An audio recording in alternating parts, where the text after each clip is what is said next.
बिस्मिल्लाहिर्रहमानिर्रहीम। अस्सलाम वालेकुम। जल्दी से चाहिए कमेंट बॉक्स में मेरे सलाम का जवाब दें और मेरे चैनल को लाजमी सब्सक्राइब करें। आज आपके साथ शेयर करूंगी कच्चे आम की चटनी, जिसको कि केरी की चटनी भी बोला जाता है। बहुत ही मज़ेदार बनती है और इसको बनाना भी बहुत ही ज़्यादा आसान है। और बनाने के लिए जिन जिन चीज़ों की ज़रूरत है, मैंने 2 केरी ली, 2 कच्चे आम लिए, छिलका उतारा और इनको मैंने काट कर रख लिया। आधी गड्डी आप धनिया लेंगे, थोड़े से पुदीने के पत्ते चाहिए होंगे, एक छोटे साइज़ का टमाटर, उसका छिलका उतार कर और काट कर वो भी रख लिया है। आधा चाय का चम्मच नमक, आधा चाय का चम्मच लाल मिर्च का पाउडर और आधा चाय का चम्मच भुना कुटा ज़ीरा इस्तेमाल करेंगे हम।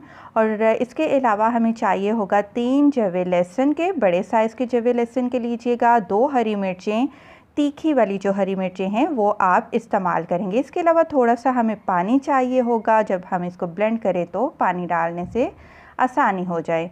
अच्छा, अगर आप लाल मिर्च का पाउडर नहीं डालना चाहते तो आप मत डालिए, आप हरी मिर्च ही इस्तेमाल कर सकते हैं।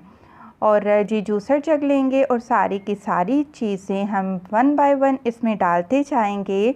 हरी मिर्चें बहुत ज़्यादा भी ऐड नहीं कर लीजिएगा, क्योंकि हमने 2 केरी ली हैं, तो उस लिहाज से 2 हरी मिर्चें या फिर 3 हरी मिर्चें बिल्कुल काफ़ी हैं।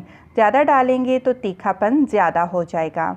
तो ये केरी की चटनी बहुत ही मज़े की बनने वाली है। ख़ास तौर पर आप जब लंच टाइम पे या डिनर टाइम पे जब आप खाना सर्व करते हैं, तो ये दाल और सब्ज़ी के साथ ये चटनी सर्व करें। इसका टेस्ट बहुत ही मज़े का होता है, बहुत ही ये ज़बरदस्त लगती है और आपके खाने को हज़म करने में भी ये बहुत ही कारआमद है। वीडियो पसंद आई है ज़रूर लाइक करें। खुश रहें, दुआ में याद रखें। अल्लाह हाफ़िज़।